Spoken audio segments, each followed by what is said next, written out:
Welcome in. It is time for a special edition of ACC Baseball, etc., presented by Academy Sports and Outdoors, your go-to destination for everything you need this baseball season. Whether it's gearing up for game day or sharpening your skills in the offseason, Academy has the bats, gloves, cleats, protective gear, training equipment, and apparel to help you bring it home for less with everyday low prices and a huge selection of top brands like Easton, Rawlings, and Wilson. Academy makes it easy to step up to the plate with confidence. Shop in store or online at academy.com and get ready to play ball. All right, this is history being made on ACC Baseball, etc., because for the first time ever, we have four talking heads, including yours truly. So let's get some introductions in. I'm Daron Vaught. Danny Graves is here as well, Miami Hurricanes and Cincinnati Reds Hall of Famer. We have Aaron Relaxed Fitt of D1 Baseball with us. And then the Tom Selekian, Bradley Smart, who it's good to see, by the way, from Philadelphia, Bradley Smart, good to see you still have a structure to habitate in. So welcome, everybody. Hope you're doing well and are ready for the college baseball season. Yeah, you're doing great, my friend. Always a pleasure to be with you here on ACC Baseball, etc. Well, you know, one of the great podcast platforms of our time. Couldn't agree more. I couldn't agree more either. I do kind of feel like I'm on Hollywood Squares, though. Do you guys even remember that show? Oh yeah. What's gosh, who was it? Whoopi was a fixture. Who else we have in there? Yeah, I don't even know who else. Or we could say that it kind of looks like the Brady Bunch, you know, the beginning of the show. Yeah. Bradley doesn't know what that is either. I prefer Hollywood Squares. I you know what? Yeah. If that is still a thing and someone is listening who is of hiring power, I would love to host something like Hollywood Squares, which I kind of feel like I'm doing right now. So it's fine. It's fine if they don't call because this is adequate. All right. I have prepared some categories, prompts, if you will, for this show. This is an ACC season preview extravaganza, we're calling it. And I sent you guys some bullet points. We're going to use these categories as launching pads for discussion about what we're looking forward to most with the ACC baseball season. So by all means, feel free to expound upon your selections or even waffle a little bit. I think waffling is totally fine to do that for these, all right? Shall we get started with – we're going to save like who wins the ACC for later, all right? Tell me about – we'll go one at a time. Tell me about a dark horse team, maybe not necessarily to win the conference, but a team that you have conviction around entering the 2025 season that might be a little bit of a surprise. Fitt, you want to get us started? I can happily get you started, gentlemen. Go. This is great. I get my pick of the litter because there's some good ones. There's some good dark horses in the league this year. My favorite dark horse right now is Louisville. I feel like Louisville is lying in the weeds. Bradley and I have talked about this. If you look at our player rankings by position, they got representation at just about every position. Is it every position, Bradley, or just about? I mean, they're everywhere. Yeah. No, they have a lot of depth, and I agree. It's kind of being slept on a bit. So I mean, it's kind of a combination of you've got a lot of athleticism, certainly some speed and some, your Alex Aliceas and your, Lucas Moore's up the middle that kind of make things go, your spark plug guys, but you've got some thump in there. I think they've got a lot of experience. I just think that they're a more balanced team probably than people realize. Certainly some things will have to click on the mound. I mean, we need bigger years from like a Reed Detmers, for instance, and they're counting on that. But, you've got a real closer with Tucker Biven at the back end. I think the rotation is going to be pretty stout. I think they've got more depth than they've had. I think they've addressed the things that they've struggled with in recent years. I like the way they built this roster, and I think they're going to significantly outperform expectations. They aren't in our preseason top 25. I'd be surprised if they're in anyone's preseason top 25 just based on the way the last few years have gone. But I think they're going to be a top 25 club this year. Quick note. You said Reed Detmers, which is totally fine. Parker Detmers is their pitcher. It's the younger brother of who is Reed Detmers? Never heard of that guy. Gravy, you go next. Yeah. So this is going to sound like a homer pick, but I knew this. Well, because I knew you would know this was coming, Daron, because something about Miami. They're changing the whole culture there. In JD's second year, they have 99% new players coming in. I know it's not 99%, but they've got a ton of new players. I think, what was it? Maybe 6 or 7 returning guys. Yeah. And even before, one of the returning guys that wasn't coming back, that was supposed to be, he was a starter, but ended up getting cut because he wasn't performing like he should have. Like, I think this whole era of the JD Arteaga thing is real. They've actually got into the portal finally. They've got into the NIL stuff finally. It's just the way that, just talking to JD, maybe he's just a good salesman. I don't know. I know JD very well, and I don't think he would beat around the bush with me. I feel like he feels pretty good about this team. Of course, Daniel Cuvée is going to be Daniel Cuvée. They got to replace some offense. But with these guys coming in the portal, you guys will know more of the guys that came through, that the new guys. But I just feel good about Miami for some reason. And usually I don't. I'm usually not a homer about Miami coming into the season. But something about this year, I feel good about it. Yeah, I mean, I think out of all the teams in the ACC, Miami is probably the most interesting on paper, because you just think about what Miami has looked like in the past, and then you look at this potential lineup with, guy from Oregon State, Oklahoma State, Wichita State, Penn State. You have, Hawaii, Coastal Carolina, Cincinnati. Like, these are schools that you wouldn't necessarily expect Miami to go get guys from, and it's going to be really interesting to see how that plays out. And as you pointed out, I think in your snapshot, Bradley, is historically their rosters have been more than 70% from the state of Florida. I mean, it's right, isn't it? It's very, very much concentrated down there. And this year, it's very much more than we've ever seen from all over the place, including places like South Carolina, where they've never even had a player, in the history of the program, as far as JD knows. And so it's just a dramatic shakeup in the way that they constructed their roster. Yeah, and echoing, Danny, what you're talking about, just about the excitement of it and just kind of the vibe being different. I saw their coaching staff a lot in Cary over the summer and spoke with them frequently about it, because that was as all of this stuff is happening, right? The portal closes, the portal opens. You have all these milestones throughout the offseason now that coaches are very aware of and they're working around. And I just think the attitude is a little different.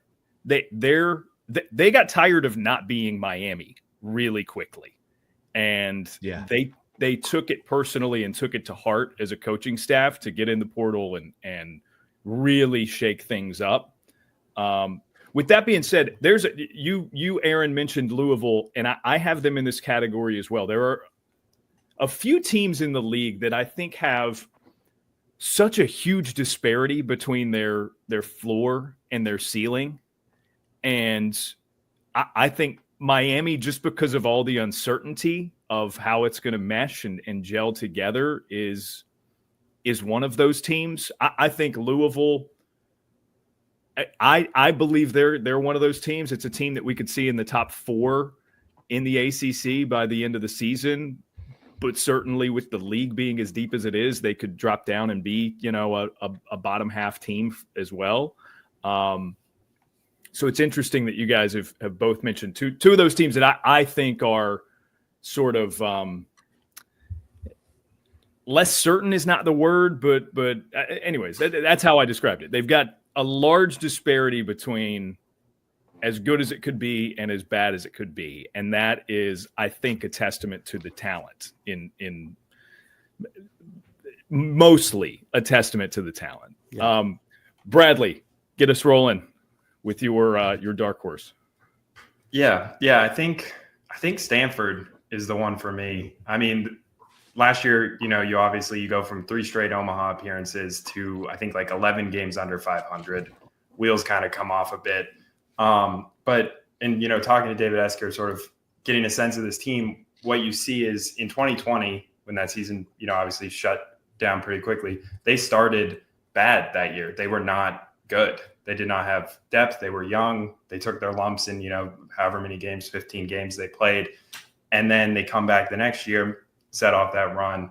And I think he sees last year's team as kind of similar to that group, where it was like they put some people in positions they weren't necessarily ready for, and they took their lumps, but now they're kind of poised to, have that experience under their belt. And it's like the exact same team from last year. They lost, Malcolm Moore is a big loss. They lost Owen Cobb.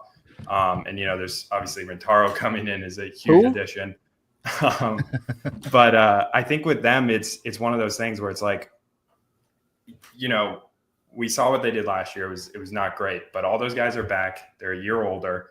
And, you stack that rotation up with, it's by our position rankings, it's the best rotation in the ACC.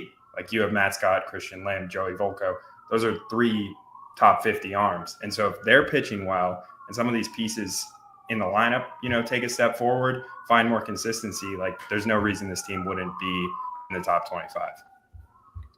Yeah, that's I'm going to piggyback off of that. Stanford's my team, my sleeper. I just have such a difficult time imagining that a rotation of Matt Scott, Joey Volchko, and Christian Lim with a guy like Trevor Moore on the back end, with the pieces that they have in place in their lineup, including Rentaro.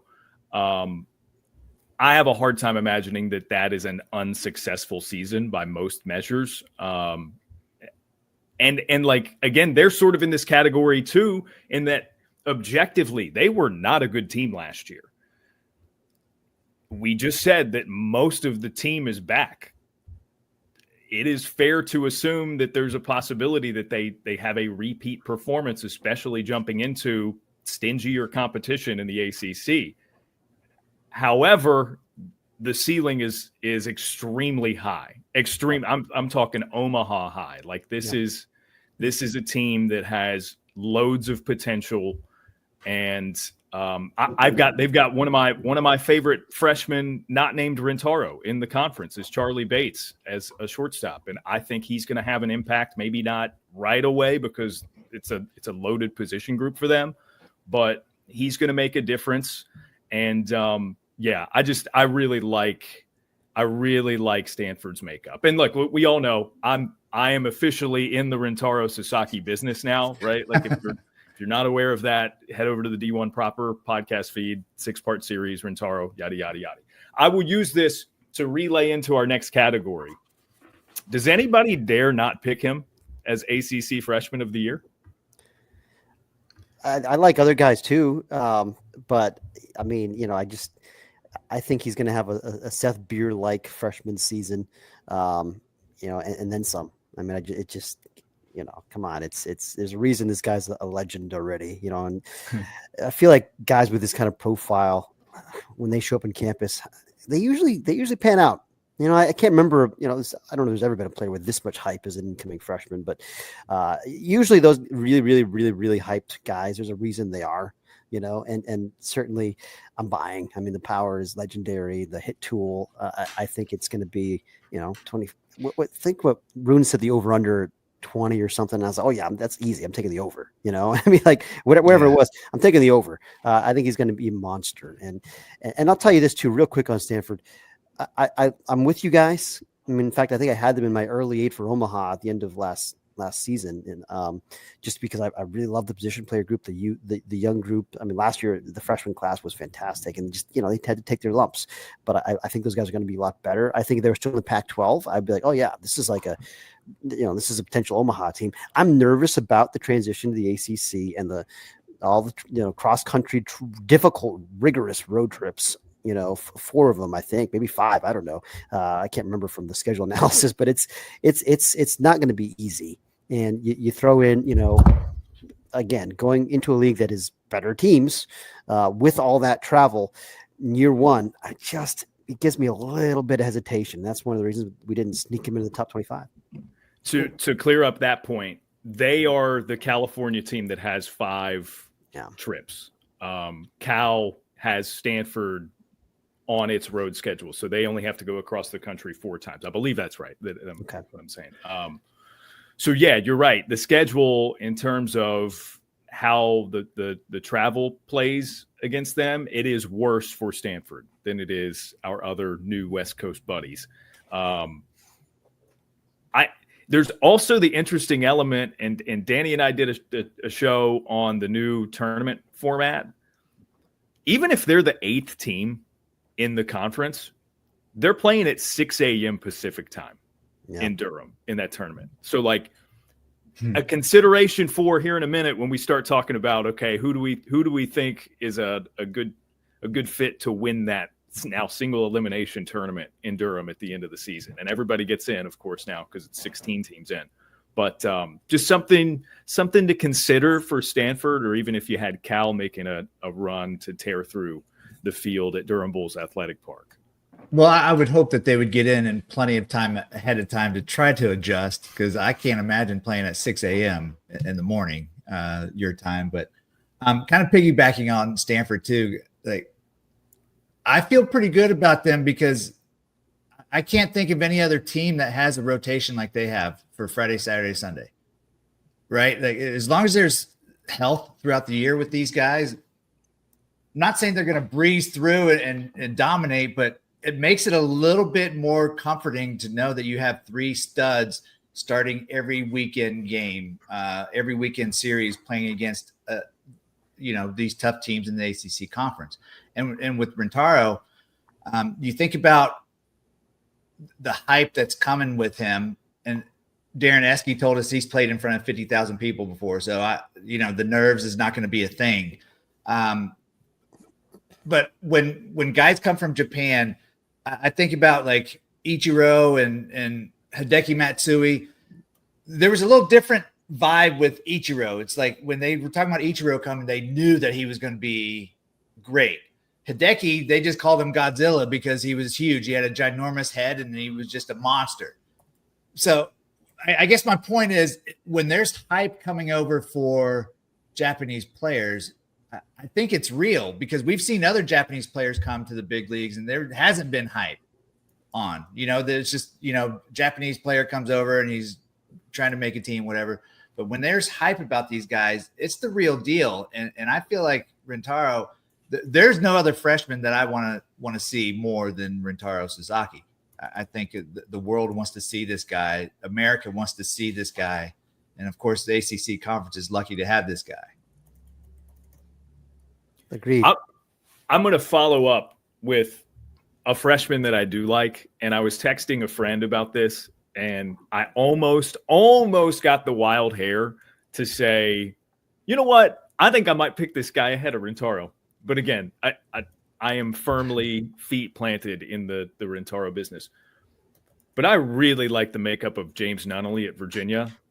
Mm-hmm. And he's going to be in a situation where, certainly compared to Rentaro, there's not going to be pressure on him to perform in the same ways, in a carry an offense ways, in a middle of the order, you're the guy ways. I just think that situates him to really get comfortable quickly and play to his full potential. I think Rentaro's the real deal, but I really like James Nunnally as a freshman in this league. Yeah, and I think it's funny we were just talking about Ichiro, because that's a comp that Brian O'Connor mentioned, where it's like, he keeps his hands back, but barrel in the zone so long, he's able to just sort of all fields hitter, kind of put it anywhere. And that's obviously a big comp for a freshman. But yeah, I think from just like Virginia's position player history, they get impact guys year in and year out, slot them in the lineup. It's pretty much automatic. You see it every year. So with him in that lineup, surrounded by guys that pitchers don't want to face, I think he's in line for a big year. And I'll throw Duncan Marson into the mix here from Wake Forest. I expect this guy will step. I haven't seen if they've announced the rotation for this weekend, but I expect him to step right into a weekend spot. And I think he's going to be really, really good right away. I was so impressed with his polish. I saw him, I think it was 2 innings in the fall against West Virginia, two perfect innings. And it's like, He's super physical. It's easy. It's 94-96 with command and a legit slider and feel for a changeup. And it's just, it just looks like a ready-made dude who I think, maybe he'll be their Saturday guy. I don't know, Sunday guy, however they're going to use him. They got some options with those power arms on that staff, but I think he will be a monster. And, we've seen some great freshman years from ACC pitchers over the years. And, some of those guys have gone on to win National Freshman of the Year. Thinking of like a Chris Hernandez or even Brendan McKay, I guess didn't win Freshman of the Year that year, I don't believe, but there've been some impact guys as freshmen, and I think he'll kind of be the next one in that group. Jason DeCaro last year, was a Friday guy for an Omaha team. I mean, I think Marston's that kind of talent. Looks, by the way, like Wake Forest announced their weekend rotation last night. They play 4 games, so they do this thing at the couch where they bring in 2 teams and they'll do 2 games against each. Logan Lunsford on Friday.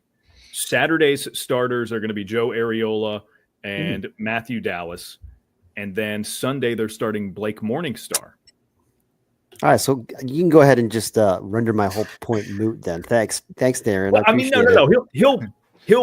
He'll pitch. Like that's, you know what I mean? He's going to be a guy. But go ahead, dude. Is Areola now a starter? He's not in the bullpen anymore? He is in the weekend rotation. For now. Yeah, I mean, yeah. We wish I'd known that when we did our power rankings draft yesterday. I would have snagged Areola on that bullpen board and got a lot of war from him as a starter. He's a dude, man. What an exciting arm that guy is. Yeah, they've got a ton of – I like Matthew Dallas a lot as well. Actually, that's a great segue into the next category here.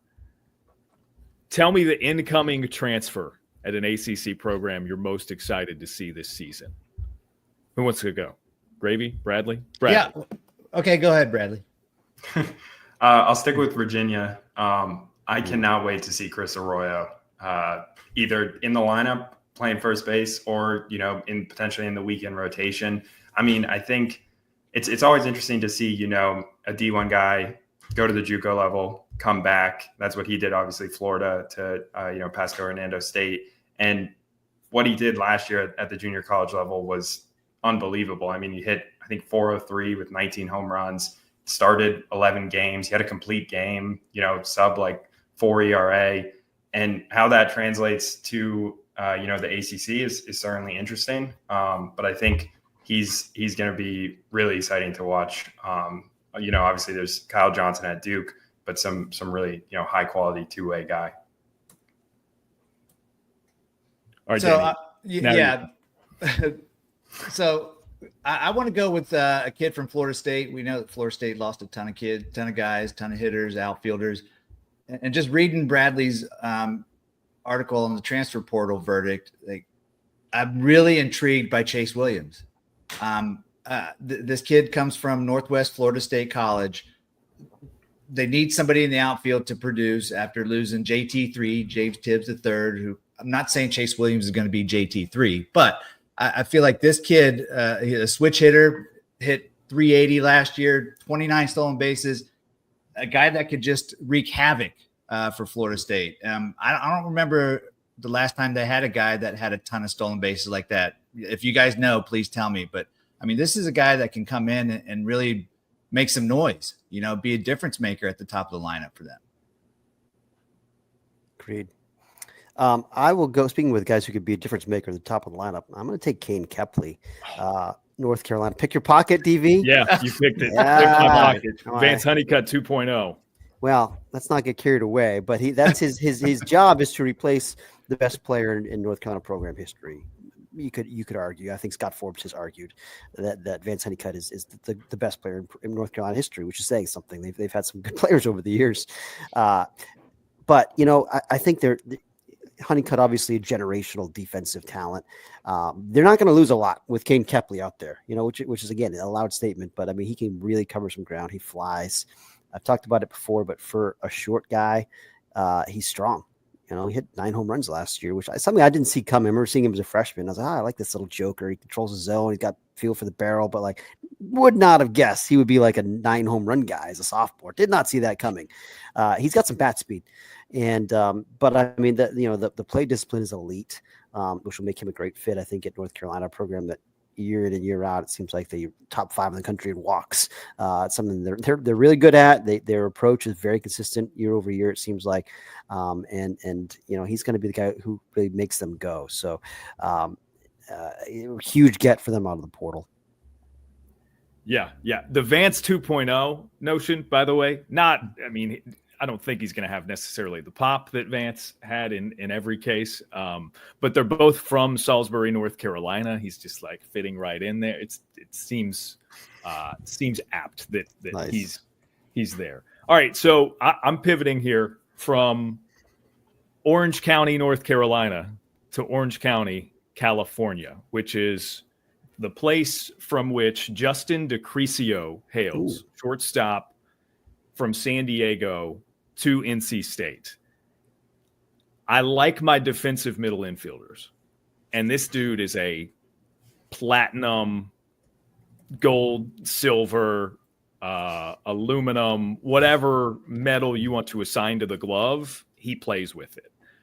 Super intriguing to me in place of a guy in Brandon Butterworth who turned out to be a way bigger pickup than I think anybody thought he was going to be for the Wolfpack last season. DeCrisio is really interesting to me. He can run a little bit. He's had timely pop throughout his career with San Diego. I mean, he's not a force at the plate, but again, much like Butterworth, who had some huge clutch hits for the Wolfpack last season, maybe there's a chance that he has some big spots and can deliver for them at the plate when he needs to, but he's just so solid up the middle. He's going to make some plays that make us go, whoa, and I can't wait to see it. So DeCrisio is my pick.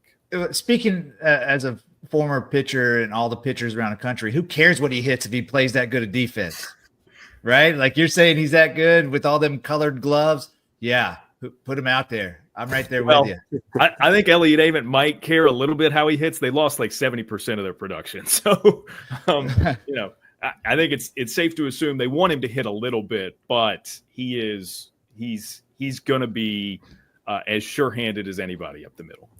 I was trying to leave you the low-hanging fruit here, but I do think you didn't take it. You let that pitch go. That's fine. Okay. You slapped an opposite field single with DeCrisio. I like that. But nobody mentioned Ethan Conrad. I think we'd be remiss if we didn't mention Ethan Conrad in this discussion because he's the, probably the most prominent transfer in the league, coming off Cape Cod League MVP summer and, D1 Baseball's breakout prospect of the year. I mean, I think this guy he's the real deal. It's a 5-tool guy who's, going to hit for average and power. And, physically I've made this comp before and just kind of the way his game works. It reminds me a little bit of Colton Cowser. That's the vibe I get there. Just a guy that, and it's not always like the prettiest swing, but he just hits. And he's going to be like the last year, of course, Wake Forest hit the jackpot with Seaver King, who was a top 10 pick. And this guy could just follow that same blueprint. He could be a top 10 pick. I'm glad you mentioned him. I recall a conversation you and I had, maybe even in the fall, in which I mentioned to you, it's like, man, feels like people are still kind of sleeping on Conrad. So I think maybe you were trying to channel that conversation and just like tee me up. So that's my bad. We just let it be. But that's good. Conrad in the mix is great. Anybody else to add since Fitt is given multiple answers? Well, he's allowed to. Yeah. No, it's fine. It was a worthy addition to our picks. And I went maybe a little more obscure with mine. So that's fine. Rules are meant to be broken. Tell me we can take one guy. Get out of here. All right. Let's move forward to our next prompt with a T. Why did I say it that way? Weird. All right. Same. We'll go in one fell swoop. Okay. Give me your ACC player of the year and your ACC pitcher of the year all at once. Fitt. We'll go clockwise here. Player of the year, Cam Cannarella. I'm not going to get carried away here. He's the best player in the league, I think, when fully healthy. Clemson center fielder. Of course, and then pitcher of the year. I mean, again, Jamie Arnold. For me, he's the national pitcher of the year. Drafted him in our player rankings draft last night. I don't like to spend a lot of money in pitching, but that one's he's just too good. Got to have him. So that's what I got. Boring. Yeah, I'm also going to be boring here and just repeat what Aaron said. I feel like Canarella, he hit, 337 double-digit doubles and home runs while playing all of last year pretty much hurt. So if you have a fully healthy Cam and he was able to do all of that last year, I just don't see how he doesn't turn in another, incredible year. And then, Arnold's a bit of an alien on the mound. That release height is just unbelievable. And all the reports seem to be that he's gotten better than last year. And he was, I think, like third in strikeouts behind, the aces of last year. So I think he's it'd have to be a pretty impressive season to, stop the early coronation of him. See, of course, Jamie Arnold. There's nothing else to say about pitcher of the year. That Jamie Arnold's my pick. So player of the year, I'm doing some digging, and I see that you guys have Drew Burress as player of the year. So I'm thinking, gosh, I'm going with Cam Canarella. Nobody's going to pick him because Drew Burress is on the D1 website as the player of the year. That's what I meant to take. Yeah. So now I'm screwed. Now, who do I get to pick? Cam Canarella is who I want to pick. I guess I can go for 3 for 3, right? I mean, that's no. Actually, I'm going to backtrack because I totally forgot about. So I was looking at the juniors list, and Burris, of course, not a junior, sophomore, right? But actually, I think on our crystal ball panel. God, I'm having a rough day. Our crystal ball panel that has not been posted yet. I picked Drew Burress to be National Player of the Year, so I guess I should take him as my ACC Player of the Year as well. Sorry, Cam. Wow, backtrack city here. Yeah, I mean, it's, you can't go wrong. You've got two just absolutely elite center fielders, first team preseason All-Americans, as is, by the way, Merrick Houston at Wake Forest at a premium position. I mean, first team preseason All-American shortstop, be a pretty good choice here as well. But Burris, I mean, gosh, what he did last year was insane. As a true freshman, hit over 380 with 25 plus jacks, and he steals bases, and he plays great defense in center field, and he walks, a lot more than he strikes out. I mean, he's awesome. He's just a dynamo. So as electric as Canarella is, I think Burris is maybe even more electric. Well, I'm going to shock the world and give you another pick just in case, because apparently we're allowed to now, right? Yeah. Sure. Yeah. Aaron said we could. Aaron said we could. So I'm gonna shock the world, and I'm gonna say if it's not Cam Canarella, it's going to be Rentaro. Rentaro is going to be freshman player of the year, regular season player of the year, all the awards. Love it. Yeah. Again, it is well documented. I'm in the Rentaro business. I don't mind that pick. All right, player of the year. It's Burris or Canarella, right? I've got some conviction around Clemson this season, and even though Burris, maybe not even that arguably, has more protection in the lineup, or will have more protection in the Georgia Tech lineup, and the theory is right there to grab that his numbers will improve because of that and that alone. I think it's going to be Canarella, fully healthy. I think Clemson is going to be really, really good. So I've got Cam Canarella as my player of the year. Pitcher of the year, Jamie Arnold is awesome. We cannot go 4 for 4 Jamie Arnold. So I'm going to give you one that I don't know that it'll happen, but I like the chances of him having a very, very strong season, and things could play out a certain way that he ends up winning the award. How about Andrew Healy of the Duke Blue Devils as ACC Pitcher of the Year? Whoa! I like Duke a lot. He is the dude now amongst many, but the dude. As a left-handed starter, was a freshman All-American a couple years ago. Big, impressive frame from that side of the plate. Just, he's been solid his whole time there. And I think this potentially, he was a preseason third-team All-American for us, right? Or maybe not. I don't think so. I don't think he made our teams. No, I guess not. He was on other preseason All-American lists, I guess, is what I had seen. So, yeah, give me Andrew Healy. I'm gonna go with a wild card pick here. Give me Andrew Healy of Duke as ACC Pitcher of the Year. Hey, as long as he stays healthy and pitches, I'm right there with you. I think he could be top tier for sure. Yeah, that's the question, right? He's never held up really to a full workload. Even last year, I mean, he made 12 starts, but he threw 40 innings, because they just had to handle him with kid gloves. He was pitching all year long, not really fully healthy. And hopefully he is now. Obviously, that would be huge for Duke if you could get this guy to give you, 5+ innings per start instead of just kind of using him as an opener, which is basically what he's been the last 2 years. So it's a bold pick, a bold hedge, I should say, Daron. Yeah. No, somebody had to do it. We're just chalky as all get out here. All right, let's go on to. All right, I'm going to give you a hypothetical. I'm looking through my prompts and figuring out which ones I like the best. I'm going to give you a hypothetical. Let's say that the ACC, again, like last year, gets 4 teams into the field in Omaha. Who are your 4? So this is maybe this is like, okay, who are the 4 best ACC teams in your eyes? But maybe you could navigate it in a way that it's not necessarily that same question, right? So 4 ACC teams at the College World Series, who are your 4, Fitt? Well, I'm certainly going to take North Carolina. I think they're the most complete team, and coming off an Omaha season and a lot of experience and even more talented on the mound, I just think that's an easy one. I think they're a leading contender for national title, and the same is for Virginia. Virginia's my national champion pick, so I'm not going to get cute with those 2. I'm just going to take them. I am going to put my eggs in the Wake Forest basket. I'm higher on Wake than I think the rest of our staff. I think their pitching is absurdly deep.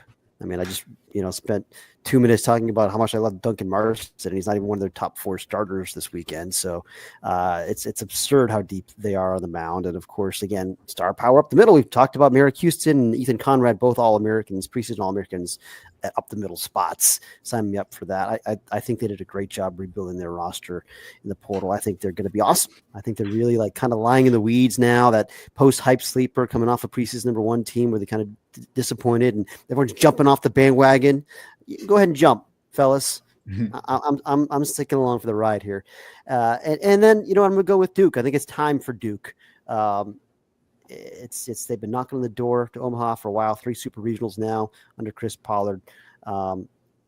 Again, I just think that they've done a really good job building that pitching staff. They got a ton of lefties that they can throw at you. Of course, might be an all lefty rotation, but they're athletic in the lineup. They've got some power. They've done a really good job once again with the portal, bringing in your veteran guys from academic schools. Your Jake Hydes from Georgetown, your Jake Bergers and Ben Rounds from Harvard. They found their niche there, and they keep hammering that pipeline, and it's worked out very well for them. So I like this group as well. Bradley. Yeah. So I'll pair it off that as well. I think Virginia and North Carolina are probably the 2 closest to a lock in the conference you could give. And I'm also high on Wake Forest. I think it's funny, you lose 3 first-rounders, and you have, throughout the fall and into the spring, you have Tom Walter talking about how much he loves this team's depth in comparison. And they don't have that number 1 necessarily on paper that, that Lauder and Burns, almost automatic Friday win. But they do have, just a lot of pieces on the mound. And I even think, a guy like Cade Lewis, who comes from Butler, and he's like, Big East freshman of the year, is kind of been a bit overlooked in terms of, transfers coming in. So I think they've got the pieces to, navigate through the postseason. And then I think the 4th one is Clemson. I think they, back-to-back years of, I've written about it a lot in this preseason. They talk a lot about, home regional exit, home super regional exit. Like, that's meaningful, postseason scar tissue, I'd say. And they know that the expectation at Clemson is Omaha. And I think they did a really nice job in the portal. I think they have some good pieces. And again, kind of like some of the guys on Wake, where it's like, Colin Priest from, Michigan, and Josh Pano. If we want to talk about incredible defensive shortstop, that's the, Big West defensive player of the year. I think he had over like 10 defensive runs saved. So I think Clemson has a lot of pieces, and very easily could make a deep run this year and get over that, super hump. I love that you threw in Clemson, because I was questioning myself about Clemson. Like, nobody else is liking them right now. But thank you, Bradley. I do like Clemson a lot, to go along with North Carolina and Virginia, of course. But what about Florida State? Like, I think Florida State has a chance to be one of those teams too, and not just because Jamie Arnold, but the guys that they do have back. Max Williams, I thought, was outstanding in postseason play last year. This guy, whatever he did during the regular season, come to the ACC tournament in regionals, it seemed like he just was a whole new player. They do have Alex Lodis back and Drew Farrow up the middle. They're going to be so solid defensively, and that's a Link Jarrett trait, right? Link Jarrett's teams typically have great defense. And their bullpen right now, their bullpen is supposed to be one of their strengths as well. I think Florida State could sneak in there. Link Jarrett is no stranger to Omaha. We know that. So will they get back? I mean, it's tough. It's tough to say that 4 are going to go back again. We would love to have 4 back again, but those are my 4 right there. Yeah, you said sneak in. I'm not even so sure if it'll be sneaking in for Florida State. I mean, we talked about the starting pitching of some other teams. I mean, that's a great starting point for them. I'm on record for a year plus now saying that Lodis and Farrow are my favorite middle infield in the conference. That was assumedly once Griff O'Farrell moved on from Virginia, they would step into that role, and they now have. That's my favorite middle infield in the conference. You mentioned Max Williams. Florida State, they took their lumps in Link's first season. They're a machine now. Just like we should all brace ourselves for them to be in the mix in terms of the College World Series in Omaha for the foreseeable future. They're here. In addition to them, I do think Virginia is potentially the best team in the country. I've got Virginia making it to the College World Series, if in our hypothetical scenario, of course. And then 2 teams I feel really strongly about Duke and Clemson this year. For Duke, I think it's time. It's just like you said, Aaron, this is a team that's been knocking on the door of that next threshold, and I think they have refined their roster construction in a way that suggests they have reached a new level. Certainly with guys like AJ Gracia and Kyle Johnson, they've got the star power. I like Duke a lot. And then Clemson, man, like, this is the most postseason weathered team of the past 2 seasons under Eric Bakich. These guys are grizzled in their efforts to get to the College World Series the past 2 years. They've got to, at some point, it's got to not be so difficult. And I think maybe this is the year, not that they can't overcome another difficult super regional combination to get to Omaha ultimately. But I like Clemson's chances a lot. So that would be my 4. Is that a Clemson sweatshirt you're wearing, by the way? No, WNBA. Oh, we watch women's sports here, Gravy. Yeah, I do too. Women's hockey I watched. Okay, go ahead. Sorry, Fitt. Sorry. I was just going to add that, yeah, I mean, just to your point about Florida State not being a sneak. Yeah, the preseason number 9. It's like it's not like we're going out on a limb here, you guys, saying Florida State's going to Omaha. They're really good. I don't want to sleep on those guys. Lay off me, Florida State Nation. We all like the Seminoles. Even the Hurricane guys like the Seminoles. Come on. Do they? Or is that just you? This one does. I've always liked Florida State, except for whenever we played them. But I've always been a Florida State guy. I love Florida State. I hate the Gators, but. All right. Let's round this off. Final thing. Is there a name, a team, something. I mean, we've been going at it for 45 minutes now. Is there something we glossed over? Somebody Yes. like somebody that someone who listening undoubtedly is going to be like, you guys didn't talk a bit about X, Y, and Z. Fitt, you feel I got like a good one. Yeah, I got answer. a good one. The team that I think people are sleeping on outside our regional projections that I really like is Virginia Tech. I think Virginia Tech is going to be a handful, in the lineup in particular. I just think that there's a lot of firepower here. A healthy Garrett Michelle coming back, sticking him in the middle of that lineup. You've got Henry Cook, who's a star behind the plate. You've got the reigning ACC batting champion back as a 5th or 6th year senior, Ben Watson. You've got a really good shortstop in Clay Grady. You bring in this David Lewis, who's going to hit a ton of home runs. Yeah. You got the breakout sophomore David McCann, who, mentioned before. I saw him hit 3 home runs in a fall game against Liberty. I think that power is real from the left side. Expecting a big jump from him. You bring in a Trayson Hughes, who put up huge numbers at Mercer 2 years in a row before just kind of slumping at Ole Miss last year. But I think he's going to bounce back nice. So I think it's a great lineup, and it's a matter, do they have enough on the mound? I think they've got a legit ace. Brett Renfro is a Team USA guy with, run up 97 and he's got real stuff. And Madden Clement's a huge key for him, the son of Matt Clement, the longtime big leaguer, sophomore lefty that I'm buying the breakout. I kind of like some of the bullpen pieces too. Now there's something to prove on the mound. That's an area where they were not great last year, but I think there's ingredients there for them to be a competent pitching staff with a really good offense. So, I mean, I don't know who you bump out. That's why we didn't put them into a regional, and we've got 10 teams in. Can the ACC get 11?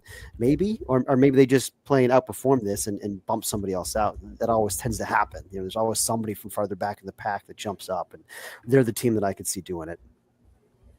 Yeah, I like that. This year more than others, it just feels like it's so difficult to plant your flag for a team like that, just because like somebody's going to have to lose some games in the conference, right? And that you get down to the bottom half of it, and we could have some really, really good teams miss out on regionals. Bradley, is anything else come to mind? Yeah, I mean, I think talking about competent like pitching, one storyline that I'm really interested in is what Georgia Tech looks like on the mound. Because we talk about Drew Burris, we know Georgia Tech will hit. They always hit. The issue has been they just have not had anywhere close to enough pitching. Like they run out of gas, regionals. It just kind of falls apart. And I think this year, what's interesting and sort of part of the preseason stuff was, Matt Taylor's pitching coach took over ahead of last year. And you saw Georgia Tech staff go from near the bottom in a bunch of, like synergy categories, like first pitch strike, called strike, and whiffs. Like all of these jumped up a lot, and they still got hit hard. But like what I liked out of that is it seems like he's, kind of put his stamp on the pitching staff. They have a more clear, here's how we're going to attack hitters. And they brought in a lot of guys that I feel like the range and outcomes is so huge that you could see Georgia Tech, maybe they have a similar year to last year, or maybe that pitching comes together. And if they hit the way they normally hit, that's a team that, we're low on in the preseason. And I think that's one that I'm really interested in. Gosh, if Georgia Tech could just ever pitch just a little bit, just some, it would make it so much more exciting for them. I'm going to go with the player, and this is kind of going to make my Florida State comments go away to the Miami Hurricane fans. We didn't really talk a lot about Daniel Cuvée, and I think he's got to be a guy that's considered for Player of the Year, obviously, the freshman year that he had, and he even went to the Cape and did well in the Cape. So keep an eye on him, obviously. Will he hit 350 with 24 bombs again? He's going to hit some bombs for sure. But this guy, the work ethic that he has, and we just got to work on his media appearances. Other than that, like, this guy's a stud. We got to get him to loosen up a little bit. Just break out the tiny hand on him. Yeah, there you go. Those will come out at some point, Fitt. Don't worry. I'm upset, actually. They've never made an appearance on this show. That's exclusively an ESPN ACCN thing? No. They're not qualified for this show yet. Yeah, okay. Not good enough for our show yet, Daron. Prime time, yeah. Yeah. Okay. All right. I mean, all right. like if they were good enough, they would have came to the breaking news last week. Bigger news than Luka. They weren't ready for it. The hands weren't ready.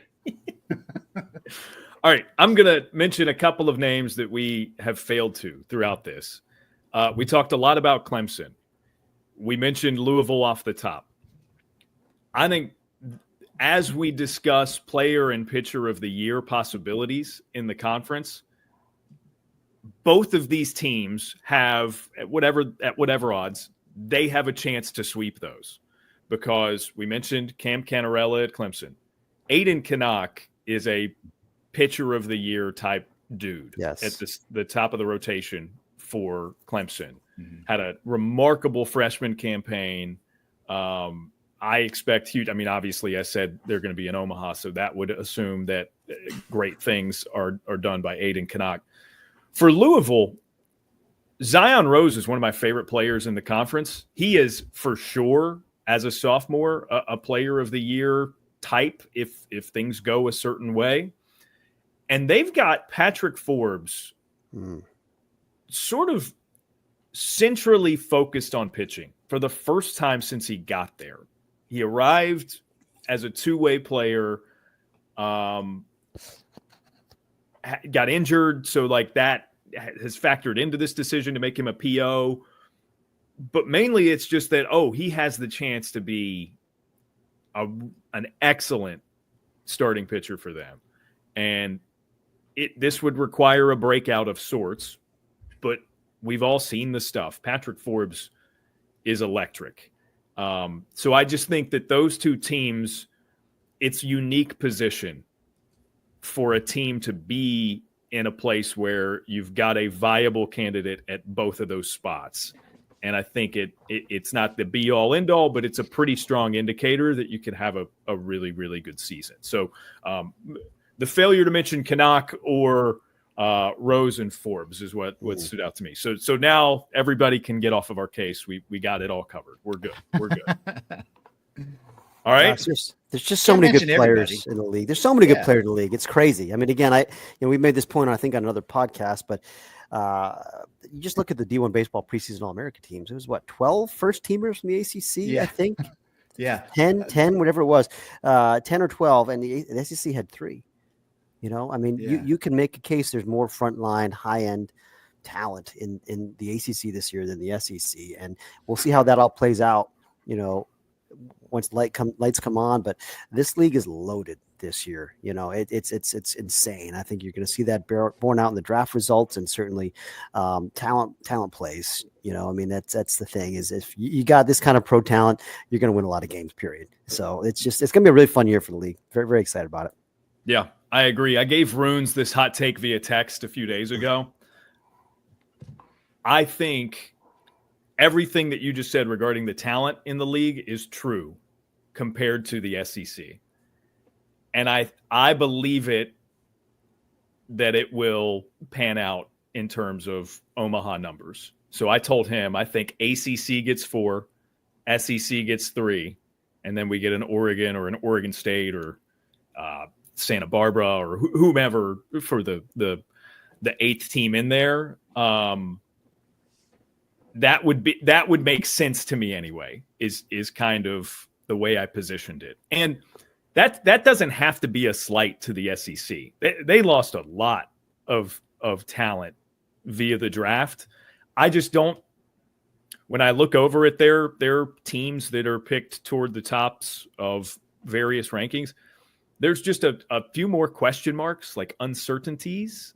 Even like an LSU, it's depending a lot on Dickinson in the lineup. It's depending a lot on Ianson, transfers that we just haven't seen them do it there yet. So, anyways, that's my ACC hot take. I'm full of optimism as we head into opening weekend. Yeah. And this was fun. This was a good extravaganza is the apt word. I used it at the beginning. That was certainly extravagant. So thank you guys so much. Aaron Fitt, of course, of D1 Baseball. You guys know him. Check out the D1 Baseball Proper Pod. Bradley Smart, everybody go find ACC Extra and get subscribed and get the good stuff that Bradley is delivering on a regular basis. There might even be a chance that your boy here's got some bylines there pretty soon. So we'll see. TBD. I got to get through basketball first. And then obviously Gravy and I will be here all season long, once per week. We're excited to have you. Homework assignment for not you guys. You guys have been great. For the listener. Yeah, I'm done with homework. What? There's this very easy function on whatever podcasting platform you use that allows you to share a podcast. And basically it allows you to send a link. Okay. If you're listening to this, you likely have an interest in ACC baseball. You likely associate with others who have an interest in ACC or college baseball. Tell them about the show. Come on, let's build the bandwagon for this year. Okay. Tell one person about the show. And if everybody who listens does that, I don't know the exact number, but it's a lot more people who know about us if you guys do that. So that would be greatly appreciated. Fitt, thank you. Bradley, great debut. Well done. Yes. Gravy, let's do it again in a week's time. All right. Happy college baseball season, everybody. And we'll catch you again soon.